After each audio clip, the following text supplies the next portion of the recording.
Olá, olá! Chegamos à falácia ad hominem, uma falácia bastante conhecida e bastante comum quando falamos em falácia. E tal como ao vídeo anterior, onde tratamos da falácia da autoridade, a ad hominem também é uma falácia extremamente simples de entender e identificar quando está a ser utilizada dentro de um argumento, ok? Retomando, eu sempre passo a definição com a qual estamos a trabalhar aqui dentro dessa série de vídeos, e eu estou a utilizar a definição proposta por Solanas no livro Las Trampas de Circe, ou Os Enganos de Circe em português. Então, falácia é um argumento não racional ou racionalmente não convincente, ou seja, embora possa ser válido, contém um erro inferencial por violar um ou mais critérios da boa argumentação. Além da definição proposta por Solanas, também estou a utilizar a metodologia proposta por Solanas, e esta dividida em 2 passos.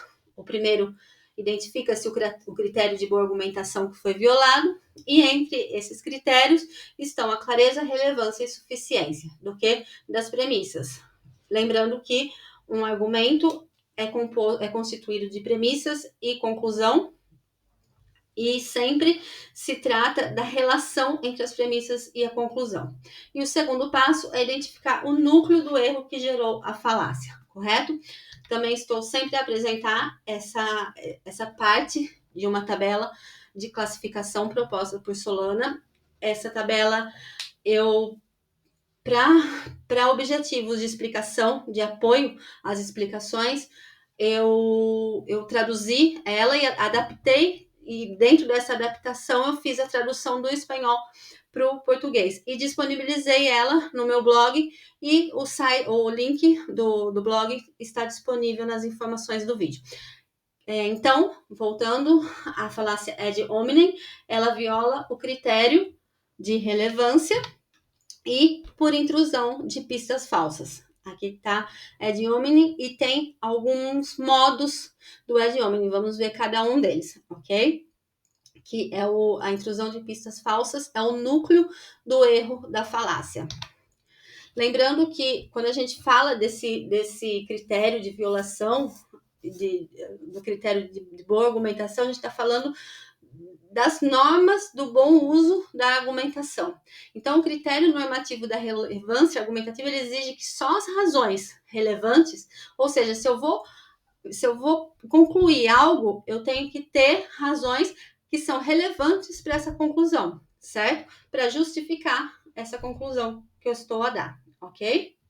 Lembre-se que um dos objetivos da argumentação, né, quando a gente está nessa atividade comunicativa, e uma delas é a argumentação, estamos ali ou para convencer, para negociar, certo? Então, sempre tem uma troca, uma dinâmica com outras pessoas, é por isso que a gente argumenta, certo? Bem, uma definição simples para falácia ad hominem é que ela consiste em atacar a pessoa que formula o argumento em vez de atacar o argumento em si, ok? Então, como eu disse, ela é bem simples. Retomando, o critério violado, portanto, é a relevância, e quando falamos na relevância, estamos desviando a atenção do conteúdo do argumento para aspectos extrínsecos a ele e logicamente irrelevantes. Então, substitui a avaliação racional da tese por um julgamento sobre a pessoa, o que não fornece nenhuma razão objetiva para aceitar ou rejeitar a proposição em discussão. Aqui, o núcleo do erro da falácia ad hominem é a intrusão de pistas falsas. Ela introduz uma falsa pista. Essa falsa pista é a adjetivação que nós estamos dar a uma determinada pessoa.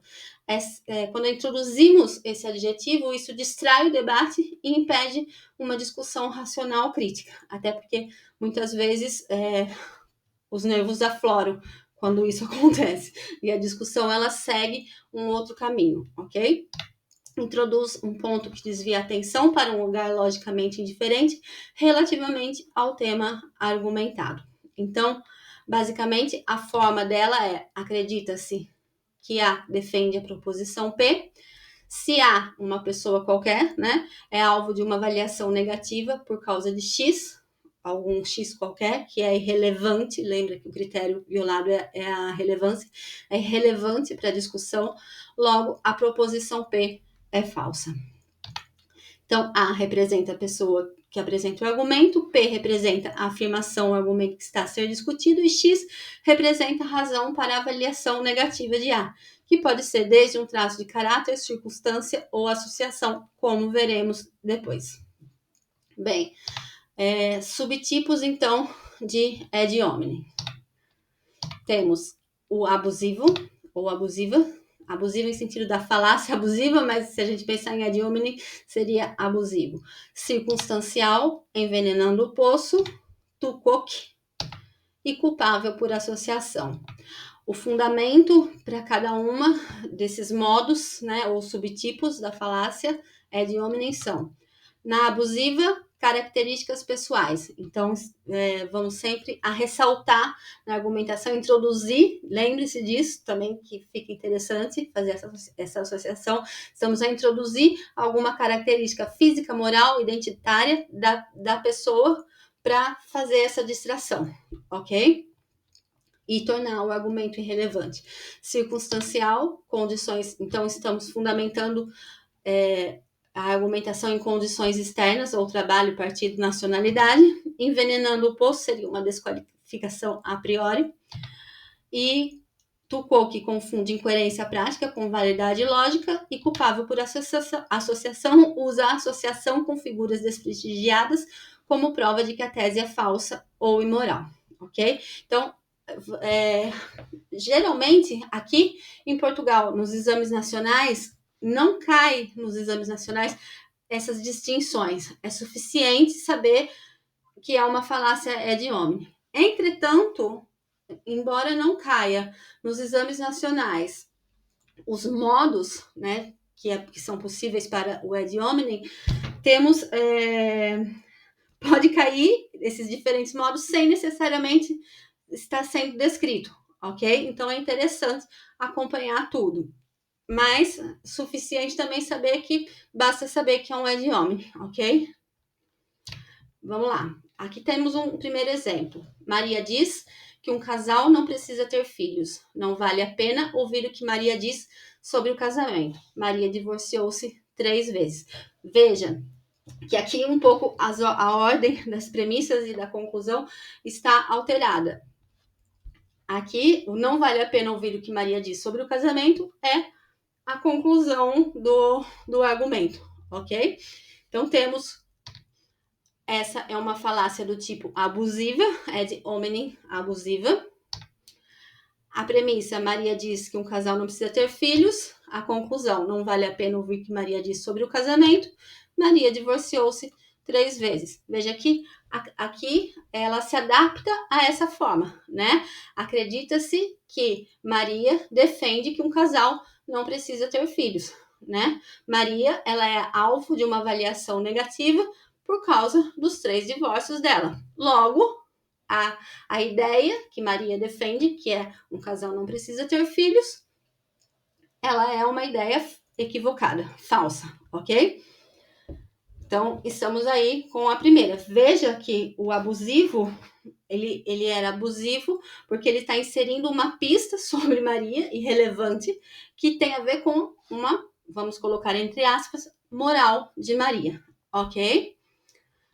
A próxima: o João trabalha para uma empresa de energia solar, portanto, sua opinião a favor das energias renováveis não é confiável. Essa é uma falácia ad hominem do tipo circunstancial. Então, temos: o João trabalha para uma empresa de energia solar, portanto, sua opinião a favor das energias renováveis não é confiável.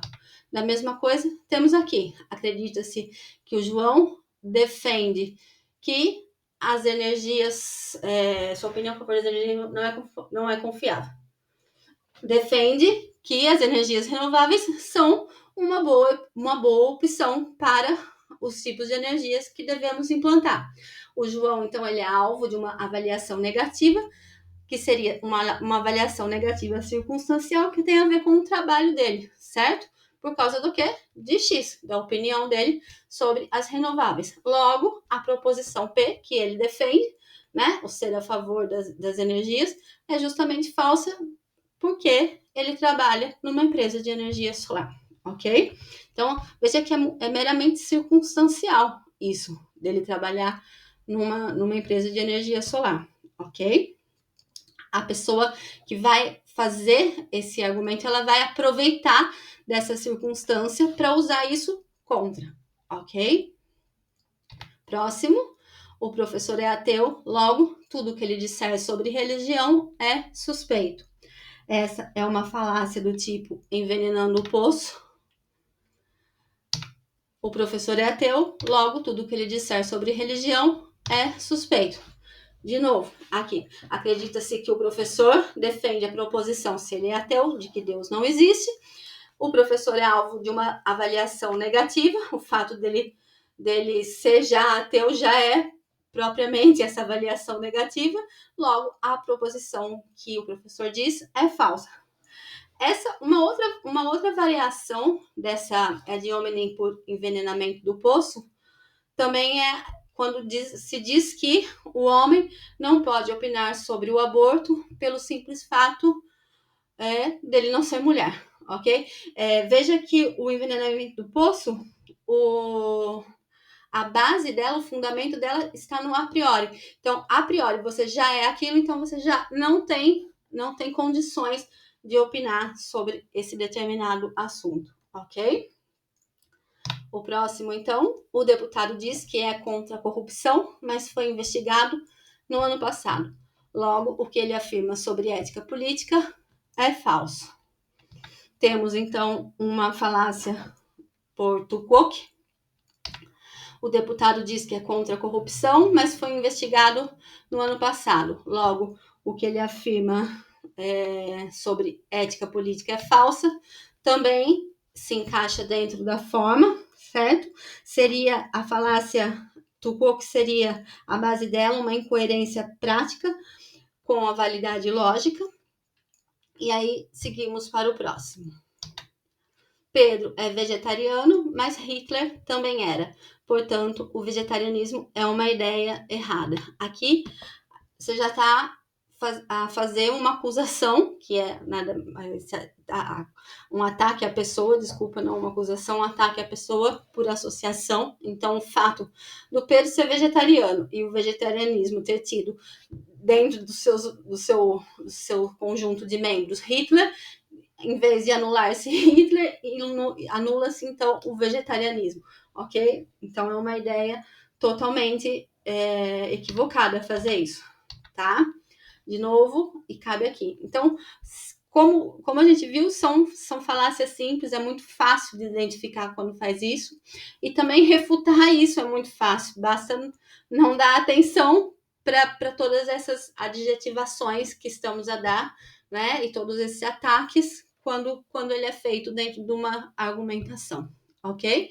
Como sempre digo, ânimo com os estudos.